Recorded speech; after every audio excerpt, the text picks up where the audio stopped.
ओं सर्वमंगलमंगल्ये शिवे सर्वार्थसाधिके शरण्ये त्र्यंबके गौरी नारायणी नमस्तुते। सृष्टिस्थितिविनाशानं शक्तिभूते सनातनी गुणाश्रय गुणमये नारायणी नमस्तुते। जय बड़ मायर जय, जय महादेवी महामायर जय।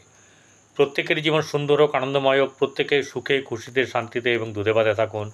श्री श्री पद्मावती मा एवं बड़ मायेर निकटे प्रार्थना करछि, सब समय करब जाते आमार श्रोता दर्शक तारा एवं तादेर परिवारेर सकलेई सुखे शांतिते थाके एवं दूधे भाते थाकेन। देखुन जीवने कष्ट समस्या आनंद सब किछुई आछे, किन्तु एगुलो आमादेर ग्रहचक्रेर माध्यम दिए देखते हय। तो देखते गेले कि करते हबे, प्रथमे निजेर जन्मकुंडलीटाके भालो करे छानबिन करते हबे। यदि निजे ना पारेन कारोर साहाय्य निते हबे, नाहले ज्योतिषीर परामर्श निते हबे। आपनार पछंदेर ज्योतिषी आपनार चारिपाशेई अनेककेई पाबेन। तादेर काछे गिये देखिए निये आपनादेर जे सुविधा असुविधा जेगुलो जा आछे सेटा जेने निते पारबेन। तबे एकटा कथा हच्छे जे एई गोचर विचार आजके मीन राशिर जातक जातिकादेर এই গুরু আদিত্য যোগ মহান একটা যোগ, যে যোগ কিন্তু শুভই করে। একসঙ্গে বসে আছে, গুরু হচ্ছে বৃহস্পতি, রবি হচ্ছে গিয়ে আদিত্য।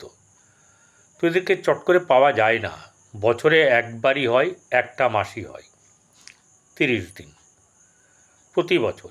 এখন আর কিন্তু হওয়ার ব্যাপার নেই।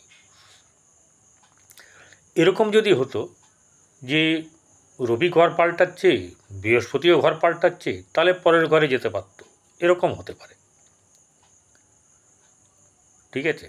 বা রবি চলে গেছে, তার কিছুদিন পরে অতিচার গতির দ্বারা বা শীঘ্র গতির দ্বারা সেখানে আবার চলে গেছে, এরকম হচ্ছে গিয়ে ব্যতিক্রম এগুলো। কিন্তু নর্মালি খুব সুন্দর। দেখুন আরও একটা ব্যাপার হচ্ছে যে ধরুন আপনার কোনো বন্ধু আছে, ডাইরেক্টলি সাহায্য করার মতন অনেক তাদের ক্যাপাসিটি আছে। আবার কেউ কেউ আছে যে হয়তো আপনাকে অর্থ দিয়ে সাহায্য করতে পারলো না, কিন্তু অন্যভাবে পাশে দাঁড়ালো, অর্থাৎ আপনার ক্ষতি করতে দিল না। এমনও তো আছে, তেমনি গ্রহদের মধ্যেও আছে। এইসব ফল আমরা কি করে পাই?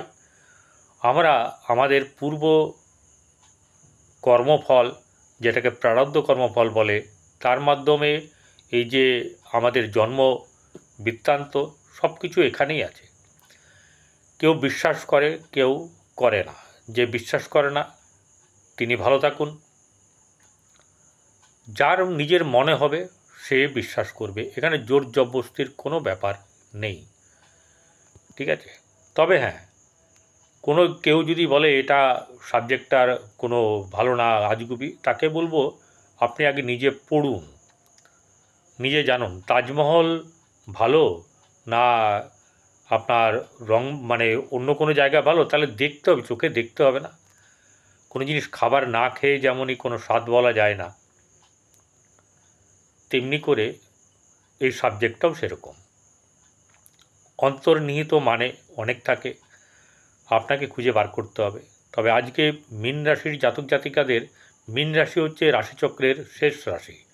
এটি বৃহস্পতির ঘর, ডুয়েল সাইন, মানে দ্বিমানসিকতা মানে হচ্ছে অর্থাৎ সিদ্ধান্তহীনতায় ভোগা। মনে হবে কখনো হ্যাঁ কখনো না, কখনো এটা করলে ভালো, কখনো মনে হবে না করলে ভালো, বললে এটা বললে ভালো, না বললে ভালো, এটা বলেছি বলে খারাপ হয়ে গেছে, না বলেছি ঠিক করেছি। এই যে একটা দোনমনো ভাব এই রাশির জাতক জাতিকাদের মধ্যে অবশ্যই থাকে। এরা খুব গভীরে চলে যায়, আবার কখনো হালকা কোনোভাবে কাউকে আবার হালকাভাবে নিয়ে ছেড়ে দিল।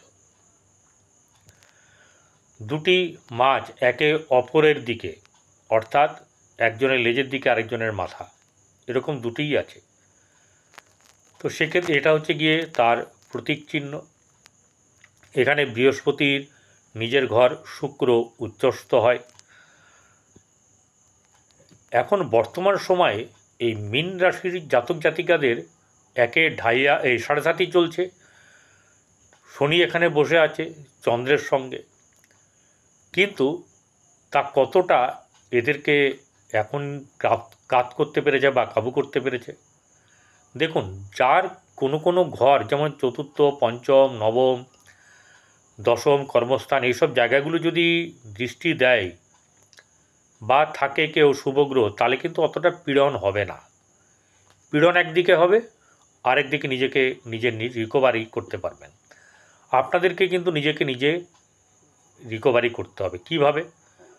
মেডিটেশন করতে হবে। যাই হোক, আজকের আপনাদের এই মীন রাশি জাতক জাতিকাদের রবি এবং বৃহস্পতির কথা বলি। বৃহস্পতি হচ্ছে এই রাশির অধিপতি। তাহলে এখানে সেই ব্যক্তি জ্ঞান থাকবে, বাইরে ঘোরাফেরা, বিদেশ যাত্রার সঙ্গে জড়িত হওয়া, এরকম থাকবে। বিদেশ মানে আপনার যোগ থাকতে হবে অবশ্যই করে, কিন্তু এখান থেকে বিদেশ যাত্রা হয় দ্বাদশ ভাব থেকে রাশিচক্রের। এবার আপনার তো এটা নিজের রাশি, এটা তো দ্বাদশ নয়, দ্বাদশে রাহু বসে আছে, সেটাও কিন্তু একটা ব্যাপার যে আপনাকে ঘোরাফেরা করাবে। কিন্তু আমরা আজকে মুখ্যত আলোচনা করব রবি এবং বৃহস্পতি নিয়ে। বৃহস্পতি এর ঘরে চতুর্থভাবে বসে আছে। চতুর্থ হচ্ছে গিয়ে মন, মানসিকতা, মাতা, বন্ধু, বান্ধবী, গাড়ি, বাড়ি, সুখ, আনন্দ, এইসব ব্যাপারগুলো এখান থেকে আমরা বিচার করে থাকি। এছাড়া আরও বিচার আছে, ঘোরা আছে, ঠিক আছে? তো এইখানে একটা ব্যাপার হচ্ছে গিয়ে বৃহস্পতি যখন এখানে বসে আছে, তাহলে মাতার সঙ্গে সম্পর্ক শুভ। রবির কথায় পরে আসবো, আগে বৃহস্পতিকে ধরেছি যখন বৃহস্পতি বলবো। বৃহস্পতি এখানে শুভ আছে, অর্থাৎ গৃহে আপনার শুভভাব বজায় থাকবে, আনন্দ উৎসব হওয়ার সম্ভাবনা থাকবে। এমনকি বাড়ির এক্সটেনশন হতে পারে, বাড়িতে আপনার কোনো শুভ পরিকল্পনা বা শুভ কিছু আলোচনা, আনন্দ উৎসব, এইসব ব্যাপারগুলো কিন্তু চলবে, অবশ্যই চলবে। তাহলে চতুর্থে বৃহস্পতি মানে রাশিচক্রের চতুর্থভাবে বৃহস্পতি থাকা মানে, কর্কটে থাকা মানে হচ্ছে উচ্চস্থ হয়, একটা ডিগ্রি অবধি যদিও হয়, তবু তার সেই ঘরটা ভালো, শুভ ধরা হয়। এই বৃহস্পতি এখানে বসে রবির সঙ্গে, যে রবি হচ্ছে গিয়ে ষষ্ঠপতি, আসবো রবিতে। এই বৃহস্পতি হচ্ছে গিয়ে আপনার আবার দশমপতি। দশম মানে একদম কোনো কথা হবে না কর্মের জায়গায়, যেখানে চাকুরি প্রার্থী বা চাকুরি করে, এরকম জায়গাটা হচ্ছে গিয়ে দশম স্থান। এই দশম স্থানে দৃষ্টি দিয়ে আছে এবং ওই ঘরেরই অধিপতি সে নিজের ঘরকে দৃষ্টি দিচ্ছে। তার কারণের জন্যে সে কী হবে? চাকরি অবশ্যম্ভাবী। তবে বয়স থাকতে হবে, ক্যাপাবিলিটি থাকতে হবে, আপনার মহাদশা অন্তর্দশা এবং রাশি চক্র কী বলছে সেটা কিন্তু দেখতে হবে। আলখাল্লা এমনি করে হবে না, সবটাই যোগ এবং যোগের সঙ্গে যোগ হয়ে যোগাযোগ হয়। অর্থাৎ আপনার জন্মকুণ্ডলী থাকবে, এখানে আছে, তাহলে দুই যোগে যোগাযোগ হয়ে যাবে, চাকরি করবেন আনন্দ সহকারে। এবারে এই বৃহস্পতির দৃষ্টি নিয়ে আলোচনা করব। বৃহস্পতির দৃষ্টি হচ্ছে গিয়ে পঞ্চম, সপ্তম এবং নবম।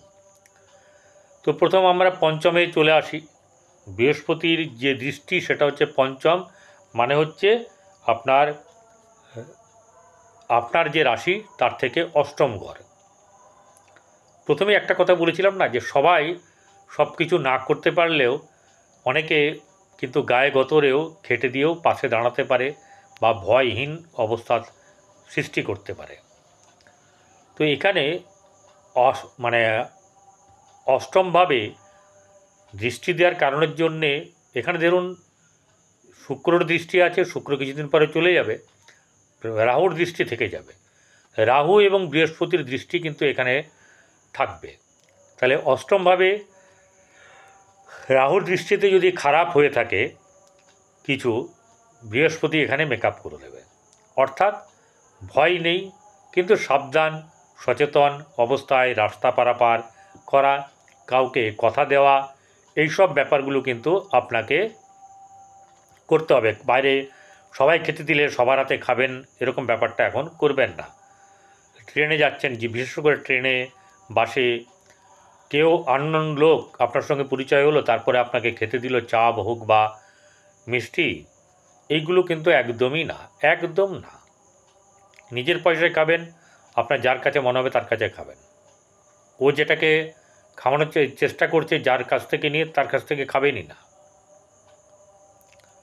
এবং সমস্ত বাড়িতেই যে যেতে হবে, বিশেষ করে ভোজ বাড়িতে গেলেও শ্রাদ্ধ বাড়িতে যাবেন না। যাবেন না মানে যাবেন, কিন্তু খাবেন না, এটা উচিত বলে মনে করি। এবার আপনার নিজস্ব ব্যক্তিগত ব্যাপার, কি করবেন কি করবেন না, আপনার ব্যক্তিগত জীবনে আমি হাত দিতে চাই না। এবারে চলে আসবো হচ্ছে গিয়ে বৃহস্পতির সপ্তম দৃষ্টি, যেটা কিনা দশমে পড়েছে। দশমে রবির দৃষ্টি পড়েছে, বৃহস্পতির দৃষ্টি পড়েছে। তাহলে সরকার রিলেটেড সরকারি জায়গায় চাকরি পাওয়ার সম্ভাবনা কিন্তু প্রবল। আবার ভালো যদি জন্ম আপনার রাশিচক্রে থাকে তাহলে প্রবলতর, যদি রাশিচক্র এবং মহাদশা অন্তর্দশা যদি আপনাকে পারমিট করে, তাহলে শোনে পে সোহাগা। আগাম চাকরি যারা পাবেন তাদেরকে অসংখ্য ধন্যবাদ, অভিনন্দন জানাই। কারণ অনেকে অনেক দিন লড়াই করছেন, অনেকভাবে নিজেকে দাঁড়াবার চেষ্টা করছেন, সেটাকে তো ধন্যবাদও দিতে হয়, অভিনন্দনও জানাতে হয়। এরপরে চলে আসবো হচ্ছে গিয়ে বৃহস্পতির নবম দৃষ্টি, সেটা হচ্ছে গিয়ে আপনার দ্বাদশে বসে আছে রাহু। আপনার দ্বাদশ স্থান হচ্ছে কুম্ভস্থান, সেখানে কুম্ভর রাশিতে রাহু অবস্থান করছে এবং বৃহস্পতির দৃষ্টি আছে, মঙ্গলেরও দৃষ্টি আছে, মঙ্গল পরে সরে যাবে। এখানে এই দৃষ্টি দেওয়ার কারণের জন্যে কি হচ্ছে, আপনার দ্বাদশ ভাব, আপনার অনেকের ক্ষেত্রেই কিন্তু বিদেশ যাত্রা, বাইরে ঘোরা, ভ্রমণ, রাজ্যের বাইরে যাওয়া, এইসব ব্যাপারগুলো কিন্তু হওয়ার সম্ভাবনা আছে। কর্মসূত্রে বাইরে যাওয়া, এই ব্যাপারগুলোও কিন্তু থাকবে। তাহলে বৃহস্পতি কারণ হচ্ছে গিয়ে অমৃত সম দৃষ্টি, তাই এটা কিন্তু আপনাদের পক্ষে খুব ভালো। এবারে চলে আসবো হচ্ছে গিয়ে রবি। রবি হচ্ছে আদিত্য, গুরুর কথা বললাম, এবার রবি আদিত্য তার কথা বলবো। রবি হচ্ছে ষষ্ঠপতি। ষষ্ঠপতি হচ্ছে গিয়ে রোগ, ঋণ, শত্রুর ব্যাপার আছে, কিন্তু সবচেয়ে বড় কথা হচ্ছে যেখানে প্রতিষ্ঠার ব্যাপার আছে। প্রতিষ্ঠার অধিপতি সে বসে বৃহস্পতির সঙ্গে চতুর্থে এবং বসে দশমে দৃষ্টি দিচ্ছে, তাহলে প্রতিষ্ঠার জায়গাটা কিন্তু আপনাদের ক্ষেত্রে পাকাপাকি হয়ে যাওয়ার সম্ভাবনা প্রবল। এবার আপনার জন্মকুণ্ডলিতে আপনি পাবেন কি পাবেন না, সেটা কিন্তু কোনো জ্যোতিষীর কাছে দেখিয়ে নিলে ভালো হবে। আপনার পাড়াপড়শিতে হোক, আশেপাশে হোক, অনেকেই আছে যারা কিনা স্বনামধন্য, যারা কিনা অনেক মানে অনেক অনেক ভালো আপনাদের কাছে, তাদের কাছে গিয়ে দেখাবেন, পরামর্শ নেবেন এবং সেই মতন করে কাজ করুন, যাতে করে আপনারা ভালো থাকেন, আপনাদের ভালো হয়, সেটাই আমার প্রচেষ্টা। এই প্রচেষ্টা হচ্ছে গিয়ে আমার ঈশ্বরের থেকে প্রাপ্তি, আমি যা ঈশ্বর দেবে সেটাই আমি গ্রহণ করব। ভালো থাকবেন এবং কি করবেন, গরুকে, কুকুরকে, কাক পক্ষীকে এবং আপনার মাছকে জলাশয়ের